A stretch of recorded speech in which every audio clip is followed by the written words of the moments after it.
All right. I need you on the side. All right, we're getting moved back. We're going to try to catch him on his way out here. Here he comes. Looks like he's gonna speak to some support. Alright, so comes away, try to get a question in here as he's walking out. So I can speak to black people.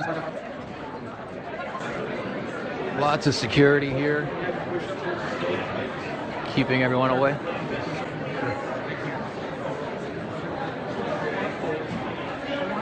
Here come the famous Trump steaks. He spoke about those in the...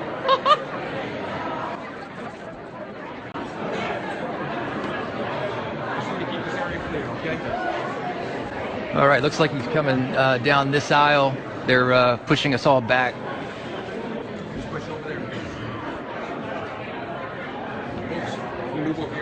Security keeping us back, so we think he's going to come down this aisle. We'll try to sneak in a question here.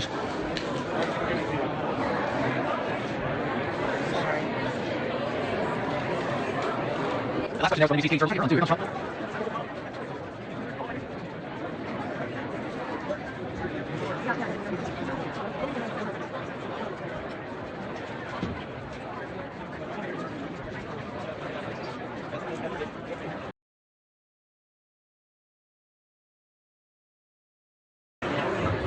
Let's go. All set. We're gonna go. Thanks, guys. Thanks. Mr. Trump, you went after the late Scalia for affirmative action. Are you still against affirmative action? Thank you. Hey, Ben. Come on, Okay. Holy shit. Yeah, he just like threw you out. I can't believe he just did that. That was so hard.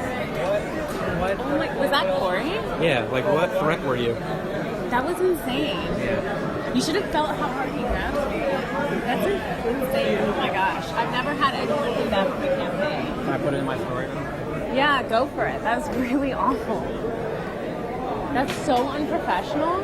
He really just like almost threw you on the ground. He literally went like this and was like grabbing me down. Like I don't even want to do what he just did to me. Oh my god, that like kind of spooked me that someone would do that. What was what threat were you? Nothing. I was asking about affirmative action. Like, and he probably knows you, right? Yeah, I don't understand. Like, that looks horrible. Like, you're going after a Breitbart reporter, like the people who are like the nicest to you. I know. I'm gonna put it in my story.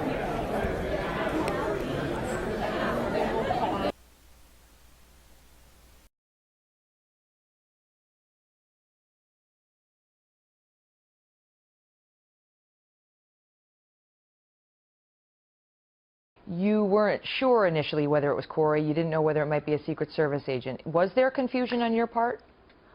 Well, when someone grabbed me, I assumed it was a Secret Service agent. I would never, ever think that someone in a campaign would grab someone like that. When it happened, I thought maybe there's some sort of threat.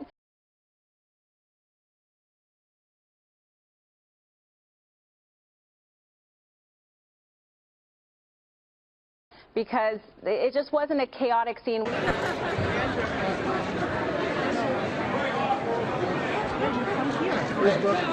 Whose book is it? Because it just wasn't a chaotic scene.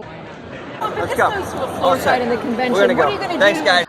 So I turned around and I asked Ben, which is in the audio, was that Corey? And he said yes. And then I turned back around quickly and I saw Corey walking out with Donald Trump. So did you actually lay eyes on the person who did it?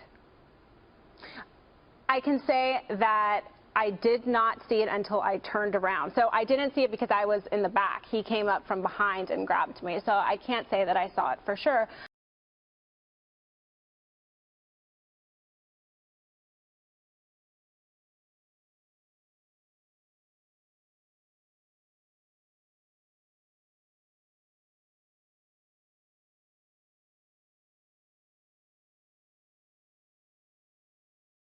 The Washington Post reporter who witnessed this incident and backs you up, do you know him? Did you know him before this, Ben Terrace?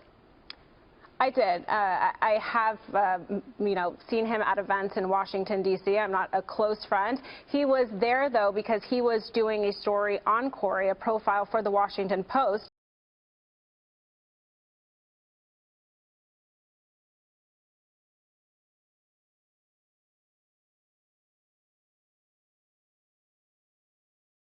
Justice Scalia raised the issue of whether it might be better for some African-American students to go to a, quote, slower track school where they do well, unquote, as opposed to a more elite college. Now, you have said that you're fine with affirmative action, though it is coming to a time when maybe we don't need it.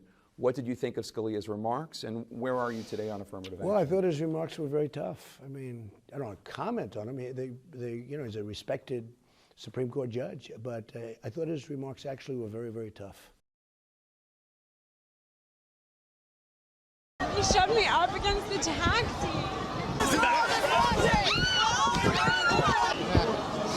Until he just shoved me down. All right? I wasn't even doing anything. That's what's happening. That's what's happening. Did you record that? We need to put this on Facebook. So, what's the point of all that?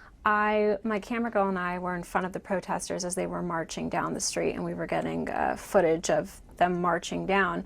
And at that moment, the police officers decided, oh, okay, well, we don't want them on the street anymore. Let's just shove them back into the park.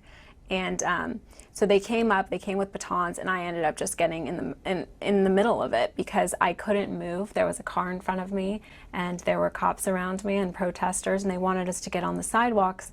But the sidewalks were completely filled with people, so there was nowhere for me to move. So the police officer hit me in the back with a baton, and I fell onto the car, fell to the ground, and I got back up. And I'm not sure if it was the same police officer, but I got hit back down again.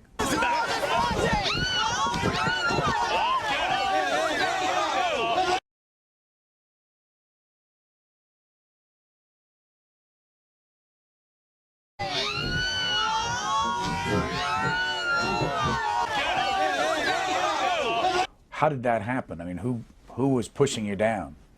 The police officers. Before I went to Occupy Wall Street, I thought that these people were violent. I mean, that's what I saw on news. I mean, these people are horrible. You read all these things that they're raping women, they're violent with the police officers. But when I went there, these people were so kind, and they were not violent at all. It was the police officers that were the aggressive ones. They were the ones instigating the violence. These people aren't as violent as people are making them out to be, that they're actually quite kind, and they helped me up.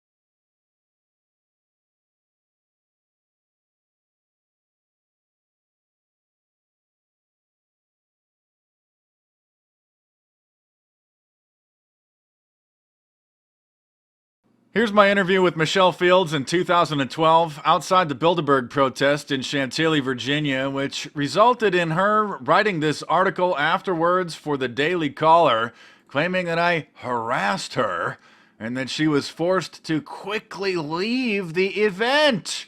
Have a look to see for yourself what actually happened as we continue to expose this girl who cries wolf. We have the beautiful Michelle Fields here from the Daily Caller. Thanks for coming, Michelle. He complimented her on her looks. Sexual harassment! Sexual harassment! Thank you. Oh, okay, she was flattered by that. Okay, never mind. What brings you to Bilderberg Fest 2012? We're just here covering the event. That's fantastic. What do you think? Why do you think that this hasn't been, Fox News hasn't been here? We know you're a new contributor to Fox News. Look at her. She just turns her back right in the middle of the interview. I mean, how unprofessional can you be? Harassment. The evil harassment I was conducting. Is this just not newsworthy? I work for the Daily Caller, and I'm here with the Daily Caller reporting. And later on, I did say that I was a fan of hers, which I was at the time, and I just wanted to get one soundbite from her about what she thought of the protest.